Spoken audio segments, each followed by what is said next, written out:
عبداللہ ابن مسعود کہتے ہیں تبوک میں ہم پہنچے، ایک رات میرا دل بے چین ہوا تو میرے دل نے چاہ کے رسول اللہ سے ملاقات کروں۔ میں اپنے خیمے سے نکلا، حضور کے خیمے پہ گیا تو حضور نہیں تھے، صدیق اکبر کے خیمے میں آیا وہ بھی نہیں تھے، فاروق اعظم کے خیمے میں آیا وہ بھی نہیں تھے۔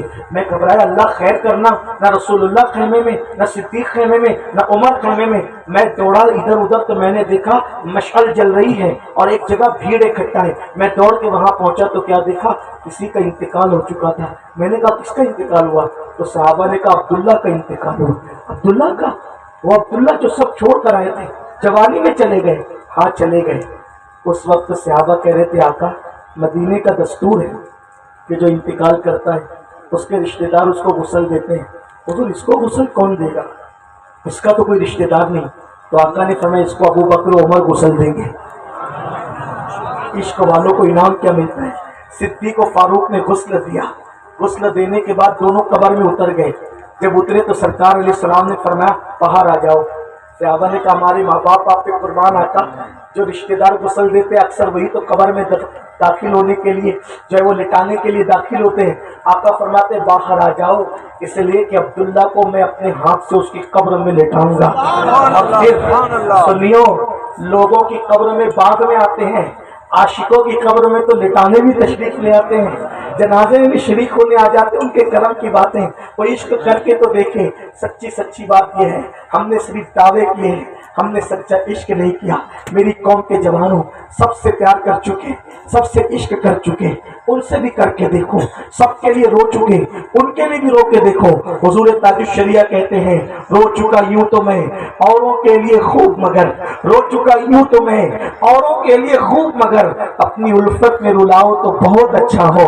سب کے لیے رو کے دیکھا ہے، کبھی ان کے لیے بھی رو کے دیکھو۔ سب سے وفا کر کے دیکھا ہے، کبھی ان سے ہی وفا کر کے دیکھو۔ سب کو قربانی دے کر دیکھا ہے، ان کے لیے بھی قربانی دے کے دیکھو۔ سب کے لیے کچھ نہ کچھ چھوڑ کے دیکھا ہے، ذرا ان کے لیے بھی کچھ چھوڑ کے دیکھو۔ آقا فرماتے ہیں ابو بکر عمر باہر آؤ، میں خود اس کی قبر میں اتروں گا، اپنے ہاتھ سے اس کو دفن کروں گا۔ عبداللہ ابن مسعود کہتے ہیں میں نے دیکھا اللہ کے رسول کی قبر میں اترے اور اپنی باہوں میں عبداللہ کو لیا، اور لینے کے بعد میں دیکھ رہا تھا مشعل جل رہی تھی اور اس کی روشنی میں رسول اللہ کا نورانی چہرہ اللہ اکبر شعائیں بکھیر رہا تھا۔ عبداللہ کی قبر میں حضور کھڑے تھے، اپنے ہاتھ سے حضور نے کفن ہٹایا تو عبداللہ کا چہرہ بے نقاب ہو گیا، اور میں نے دیکھا اس روشنی میں، مشعل کی روشنی میں حضور کی آنکھوں سے آنسو نکل کر داڑھی پر آئے اور بالوں سے چھاور ہو کر عبداللہ کے چہرے پر موتیوں کا جمنے لگے۔ اس وقت میں اپنا دل پکڑ کر رشک کر رہا تھا۔ ابن مسعود کہتے مجھے کبھی کسی پہ رشک نہیں آیا، لیکن اس دن میں رشک کر رہا تھا اے اللہ کاش اس عبداللہ کی جگہ مرنے والا عبداللہ ابن مسعود ہوتا تو کتنا اچھا ہوتا۔ حضور قبر میں اتار رہے ہیں، کوئی قبر میں نماز لے جائے گا، کوئی قبر میں جہاد کا ثواب لے جائے گا، کوئی قبر میں روزوں کا ثواب لے جائے گا۔ اے عبداللہ تجھ پر میرے ماں باپ قربان، تو اپنی قبر میں اپنے کفن میں نبی آنسوؤں کو لے کر کے جا رہا تھا۔ رسول اللہ کے آنسو عبداللہ کے چہرے پہ جم رہے تھے، اور پھر میرے آقا نے ان کے لاشے کو آسمان کی طرف اٹھایا اور اٹھانے کے بعد فرمایا اے اللہ تو گواہ رہنا کہ میرے صحابہ میں میرا یہ وہ صحابی ہے جس نے مجھے کبھی ناراض نہیں کیا۔ مولا میں گواہی دیتا ہوں کہ میں اس سے راضی ہوں، تو بھی اس سے راضی ہو جا۔ تب صحابہ کی چیخیں نکل گئی کہ جو حضور کے لیے قربانیاں دیتے ہیں ان کو رسول اللہ کتنا نوازتے ہیں۔ اے میری قوم کے جوانوں، مجھے خوشی ہے آج میں بھاگل کے ضلع میں پہلی بار آیا، آپ نے بہت مدد دی، بہت پیار دیا، بہت الفت دی، بہت عزت دی، لیکن خوشی خوشی اپنا دامن بھر کر لے جاؤں خوشیوں سے، اس لیے کہ اگر آپ اچھا کھانا کھلاؤ گے مجھے زیادہ خوشی نہیں ہوگی، اس لیے کہ ماں اور بیوی کے ہاتھ کے کھانے سے اچھا کسی کا کھانا نہیں ہوتا۔ یہ بول کر جا رہا ہوں بہار میں کتنا بھی بڑا لفافہ دو گے، محنت کی کمائی سے بڑھ کر کسی پیسے کی اہمیت نہیں ہوتی۔ مجھے اگر خوش کرنا ہے تو آج سے عہد کر لو، سردی ہو یا گرمی، بارش ہو یا طوفان، موت ہو یا شادی، آج کے بعد کبھی نماز ترک نہیں کرو گے. بولو اپنے نبی کے نام پر تحفظ ناموس رسالت کے لیے آئے ہو, کیا ہاتھ اٹھا کر یہ وعدہ کرتے ہو کہ آج کے بعد کبھی نماز ترک نہیں کرو گے؟ کتنے لوگ ہیں جو اپنے نبی کے نام پہ نماز پڑھنے کا سے وعدہ کرتے ہیں؟ ہاتھ اٹھا کر نبی کو دکھاؤ, امیر مدنی کو نہیں بلکہ اپنے نبی کو دکھاؤ. غلامی رسول میں ماں کی قبول کا نعرہ لگانے والوں مجھے بتاؤ, آج سے مسجد بھرو تحریک شروع کرو گے کہ نہیں کرو گے؟ بولو نماز کی پابندی کرو گے کہ نہیں کرو گے؟ ہاتھ اٹھاؤ تاکہ حضور گواہ ہو جائے, آسمان کے فرشتے گواہ ہو جائے, جبریل و میکائیل گواہ ہو جائے, اللہ و رسول گواہ ہو جائے. ہاتھ اٹھا کر کے وعدہ کرو, بولو اللہ آج سے ہم وعدہ کرتے ہیں کہ ہر نماز کو پابندی کے ساتھ پڑھیں گے. اے اللہ وعدہ کرنا ہمارا کام تھا, اس کی لاج رکھنا تیرے کرم پر ہے. ایک آخری بات تو آخری کہنے چلا تھا, آخری عرض کر دوں. غریب نواز کے ملفوظات میں بات میں نے دیکھی, غریب نواز کے قدموں کے ملفوظات, غریب نواز کے ملفوظات میں نے ایک بات دیکھی کہ غریب نواز بیان کر رہے تھے, خطاب فرما, آپ کا بیان جہنم پہ ہو رہا. جہنم کا عذاب بڑا خطرناک ہے. ایک جوان کھڑا ہوا, حضرت میں جہنم سے بچنا چاہتا. آپ چاہتے ہیں کہ نہیں چاہتے؟ وہ ڈھیلا جہنم سے بچنا کون کون چاہتا ہے؟ ماشاءاللہ. پتہ ہے نا بھائی جہنم کیا ہے؟ پتہ چلا کہ جہنم بھی نہیں پتہ ہے. سوچتے ہوں گے کہ چلے کوئی بہت اچھا خوبصورت سا کمرہ ہے, مولوی زبردستی میں بچنے کی بات کرتا ہے, تو ایسی بات نہیں ہے. بہت خطرناک جگہ ہے جہنم, عذاب جگہ, اس سے بڑھ کر کی جگہ کوئی نہیں. تو غریب نواز سرکار نے سے اس نوجوان نے کہا, حضرت میں جہنم سے بچنا چاہتا لیکن اتنا سارا عمل نہیں کرنا چاہتا, مجھے کوئی ایک بات بتائے جس پہ میں عمل کروں, جہنم سے بچ جاؤں. غریب نواز کہتے ہیں بیٹے داڑھی رکھ لے تو جہنم سے بچ جائے گا. کیا بتایا, کیا فرمایا؟ داڑھی رکھ لے. بولو کیا فرمایا؟ داڑھی رکھ لے جہنم سے بچ جائے گا. اب وہ جوان تھا, جوان لوگ جلدی کسی کی مانتے نہیں, غریب نواز کی نہیں مانتے, ہماری کیا مانیں گے؟ وہ تو منہ چلانا جانتے ہیں. کہا حضرت میرے سمجھ میں نہیں آ رہا ہے کہ صرف داڑھی رکھنے سے, بال بڑھا لینے سے چہرے کو جہنم سے بچے گا.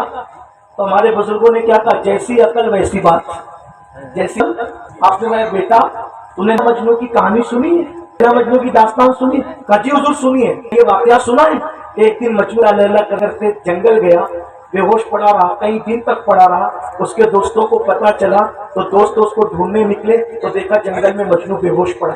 پانی منہ پہ ڈالا, پانی پلایا, ہوش میں آیا, کیا وقع لیلا, کیا بات ہے لیلا, کیا بات ہے لیلا ہی لیلا کرتا رہا.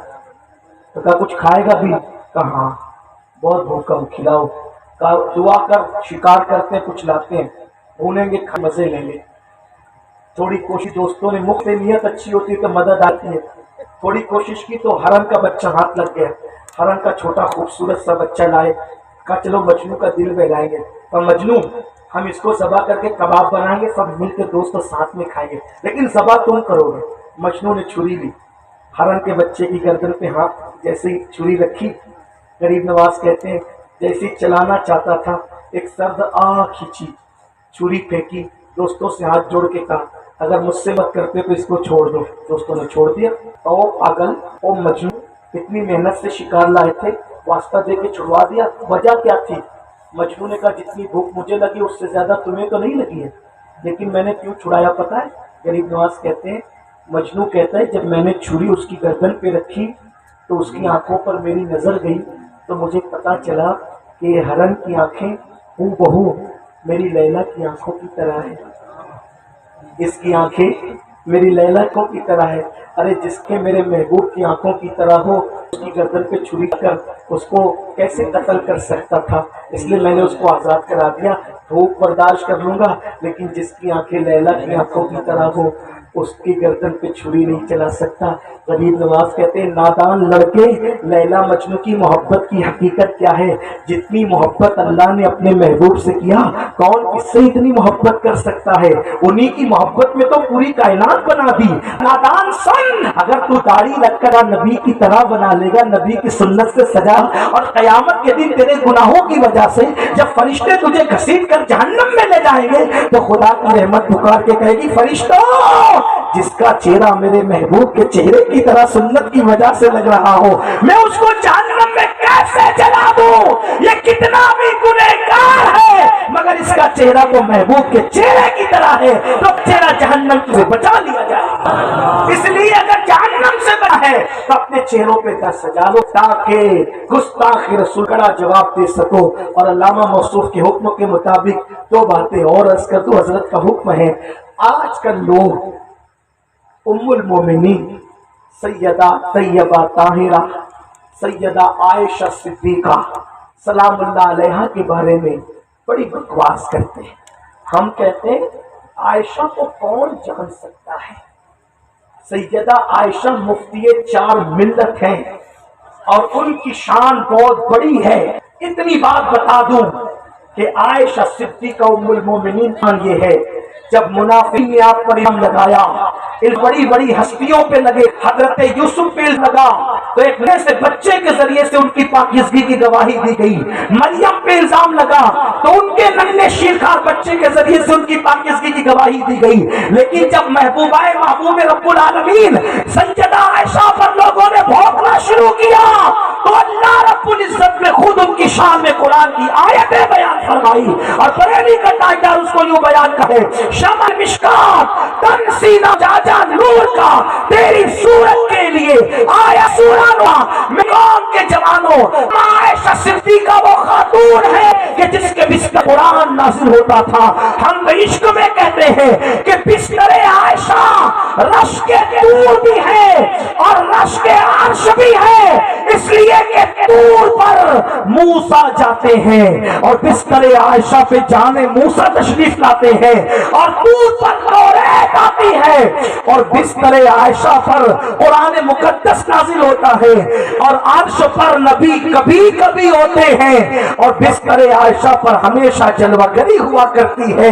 یہ شان ہے بستر عائشہ کی، جس کے مقدس بستر کی یہ شان ہو، اس ہستی کی عظمت کا سب کون کر سکے؟ آقا فرماتے عائشہ کی فضیلت تمام عورتوں پر ایسی ہے جیسے سرید کی فضیلت تمام کھانوں پر ہے، یعنی جیسے سب کھانوں کا سردار جو ہے وہ سرید ہے، ویسے اما عائشہ کو بیوی ہونے کے اعتبار سے سارے شوہروں کی عورتوں پر اللہ نے فضیلت عطا فرمائی ہے۔ ام المومنین کی شان بڑی۔ بس اتنا جاتے جاتے کہہ دو، حضور سے عشق کرو، عبادت کرو، وضو کی پابندی کرو اور یہ حالت کی وادی سے نکلو۔ اپنے بچوں کو قرآن بناؤ، عالم بھی بناؤ، قاری بھی بناؤ، لیکن APS ڈاکٹر ٹیچر انجینئر بناؤ۔ اور اگر کہتے ہو ہم غریب ہیں ہمارے پاس پیسے نہیں ہیں، 8 گھنٹے محنت کرنے کی بجائے 16 گھنٹے محنت کرنا پڑے، 16 گھنٹے محنت کرو۔ اپنے بچوں کو جاہل مت رکھو، چھوٹی چھوٹی عمر میں اپنے بچوں کو کھیتوں میں مت لگا دو، چھوٹی عمر میں اپنے بچوں کو کام سے مت لگا دو، اس لیے کہ تمہارے بچے بے منہ کی گائے کی طرح ہے، جس کھوٹے سے باندھنا چاہو گے باندھ دو گے۔ لیکن آج تم نے اپنے بچوں پہ ظلم کیا، خود قبر میں تمہیں کبھی ماں کرے گی۔ بچوں چھوٹی کو کام سے مت لگاؤ، بلکہ ان کو کی عمر میں پڑھ لو اور بہت پڑھنے دو اور پڑھنے دو۔ صرف سال اگر ایجوکیشن محنت کر لو گے انشاءاللہ پوری دنیا کا مستقبل ہمارا ہوگا۔ رسول اللہ نے جو انقلاب برپا کیا تھا 23 سال کی قلیل مدت میں، وہ علم انقلاب تھا۔ ہم بھی علم کی دنیا میں توجہ کریں اور محنت کریں۔ ہمارے مہاراجا کے سادات نے، مہاراجا کے بزرگوں نے یہ نعرہ لگایا، آدھی روٹی کھائیں گے، بچوں کو پڑھائیں گے۔ اس لیے اگر آدھی روٹی کھانا پڑے آدھی روٹی کھاؤ، بھوکے رہنا پڑے بھوکے رہو، لیکن اپنے بچوں کو عالم دلواؤ، 10ویں 12 رک رکھو بلکہ سے عالم دو۔ میں اپنی بہنوں کو کہتا ہوں، میری ماں بہنوں تمہیں محنت پڑے کرو، مستی کرنا پڑے کرو، لیکن اپنے بچوں کو جاہل مت رہنے دو، علم کی طرف پیش قدمی کرو۔ اللہ سب کے حال پہ رحم فرمائے۔ گفتگو کے درمیان کوئی غلطی ہو اللہ معاف فرمائے۔ میں ڈاکٹر صاحب کے چند مصروں پر اپنی گفتگو ختم کر دوں جو میری پوری گفتگو کا خلاصہ ہے۔ ہو نہ یہ پھول تو بلبل کا ترنم بھی نہ ہو، چمن دہر میں کلیوں کا تبسم بھی نہ ہو نہ ساقی تو پھر میں بھی نہ ہو، خم بھی نہ ہو۔ خیمہ افلاک کا استادہ اسی نام سے ہے، بزم ہستی تپش آمادہ اسی نام سے ہے۔ قوت عشق سے ہر پست کو کر دے، دہر میں اس نے محمد سے اجالا کر دے کہ محمد سے وفا تو نے تو ہم تیرے ہیں، یہ جہاں چیز ہے کیا لوح و قلم تیرے ہیں۔ ابھی جلسہ ختم نہیں ہوا، ابھی جلسہ ختم نہیں ہوا، اس لیے آپ سب بیٹھے رہیں گے۔ کیونکہ جلسے والے بیچارے اتنی محنت کرتے ہیں کئی کئی دن سے، تب ایسا جلسہ سجتا ہے۔ اگر آپ اٹھ کر کے چلے جائیں گے، ہنگامہ کریں گے تو اچھی بات نہیں۔ البتہ مجھے صبح سے فلائٹ پکڑی، اس لیے میری گزارش ہے کہ آپ نہ کریں، آپ بیٹھے رہیں، ہمیں جان خاموش چلے جائیں گے، آپ کی بےبانی ہوگی۔ کتنے وعدہ کرتے ہیں کہ کوئی نہیں اٹھے گا، وعدہ کرے تو کتنے لوگ؟ میں دیکھنا چاہتا ہوں میری پوری تقریر پہ کون عمل کرے گا۔ بھائی ایک جملے پہ اگر آپ عمل نہیں کریں گے تو سوا گھنٹے کی تقریر پہ کیسے عمل کریں گے؟ بولو کوئی اٹھے گا بھی یہاں سے؟ میرے پیچھے کوئی دوڑ کر آئے گا؟ مجھے خاموشی سے جانے دیں گے نا انشاءاللہ؟ جزاکم اللہ۔ یہ کتاب